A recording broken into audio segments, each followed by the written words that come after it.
Hello everybody and welcome back to Nerdy Miniatures. In today's video we'll be doing our first showcase of my complete Sylvaneth Spearhead painted in my cherry blossom theme. I'll be showing you each figure, discussing how easy or difficult they were to build and paint, and at the end we will discuss if the spearhead is beginner friendly, or if I'd recommend it or not.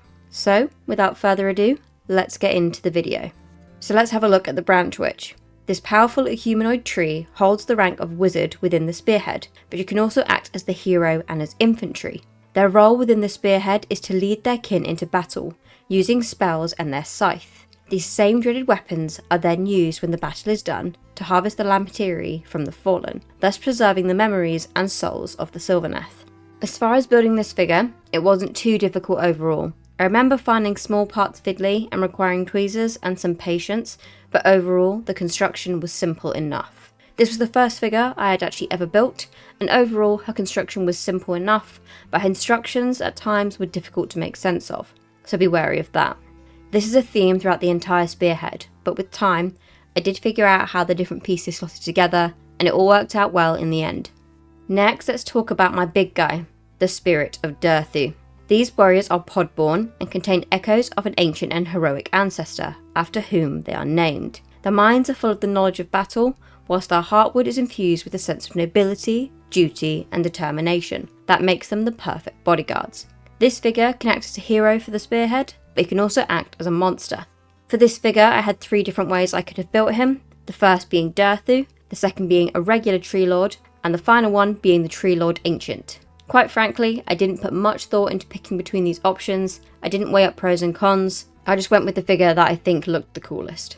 Now, despite his size, he was a bit more difficult to put together, and he was much larger than all my other figures. Because he's a tree, there are a lot of gaps and holes that are intentional, but these gaps don't make for a very structurally sound figure when constructing him. But I think it would have been easier if I had just more patience, and I think if you are the type of person who enjoys this kind of meticulous attention to detail, then I'm sure you will love building him. Now for my Kurnoth Hunters. These are free spirits who fight upon the orders of the Everqueen herself. Strong, swift, and incredibly skilled. These warrior spirits embody the power of the hunter god Kurnoth in every blade swing or bow shot, picking off their enemies with frightening efficiency. Within this spearhead, these figures are members of the infantry, and they can even act as the champion. Like Durthu, they came with 3 different variations, the first with swords, the next with bows and arrows for range attacks, and the third with scythes, which is the version that I went for. These were very easy to construct, but if anything, they were a little flimsy around the base of each figure, which I quickly rediscovered when painting, as I snapped a foot off one of the hunters, but that was quickly repaired with some glue and a little bit of time to dry. Finally, we move on to our Spike Revenants, the final players in our Sylvaneth Spearhead. If you pick this spearhead, you will have 2 options, Spike Revenants or Tree Revenants. The Spike Revenants are shrieking terrors from the depth of nightmare. Light and shadow flicker weirdly around these ghastly creatures, and they tear and bite at their victims, rendering any who don't flee into bloody tatters. As for the Tree Revenants, they carve their way through the enemy ranks. These forest spirit warriors echo the protectors from Sylvaneth lore, while their highly ritualized way of war lends them to a lethal speed and skill that few enemies can stand against. Spike Revenants lend you again with the ability to use them for infantry or to use them as a champion, while the Tree Revenants act as infantry and reinforcements. I picked the Spike Revenants mostly because I wanted to have something within my spearhead that looked a little less natural, and because I like the idea of having these ghostly, foreboding creatures that would strike fear into the heart of their enemies. Building these figures was easiest of all the sets. Once you had built one, you knew how to build the remaining 4. Consisting of only a few pieces, their guide was easy to follow, and the results was something I really enjoyed. Now moving on to the painting stage. I knew as soon as I purchased this spearhead that I wanted to do a cherry blossom theme. There weren't really too many guides to follow for this exact look that I wanted, but I took inspiration from a few different sources. I will link them in the description down below if this style interests you guys also. A lot of painting this spearhead was seeing what worked and what didn't, and once I had a colour palette that worked for me, I used that consistently throughout the rest of the spearhead to make sure they had something about them that looked more universal. Decorating these figures with coarse pollen was a fun experience, as it allowed me to play around with different mediums like UV resin, and this is something that I'd never experimented with before. As a beginner, I found these easy to paint, as they required little to no intricate work, except for perhaps when I applied colour to the swirls, scars and eyes of each miniature.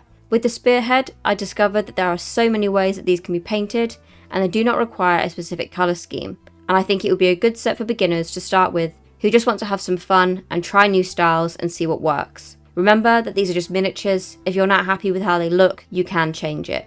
For the experience of the build of this Spearhead, I would give it a 3 out of 5, as there were times where I did get frustrated with the smaller, fiddlier pieces, and there were even times where I had to take a break because I was getting a little bit confused over the instructions in the building manual. But with time, I did figure out and we got there in the end. As for painting, this is a highly enjoyable experience and each step was fun, and I love trying out different techniques on each member of the Spearhead to ensure they all look different but still had a sense of unity about them. Only downside is that because of the small scale of the features, at times they did get flooded with paint when I had a little bit too much paint or water on my brush, but that was entirely a me problem. But that was quite an easy fix in the end, so not too bad. But because of that, I would rate the painting stage of this Spearhead a 4 out of 5.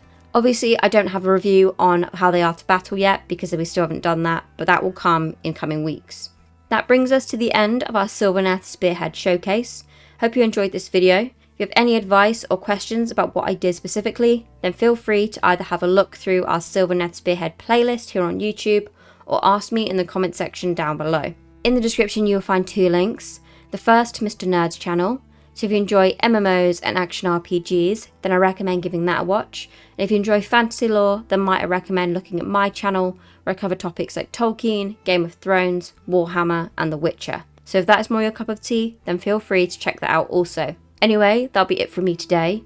Hope you guys have a wonderful day or night wherever you are in the world. As always, peace out.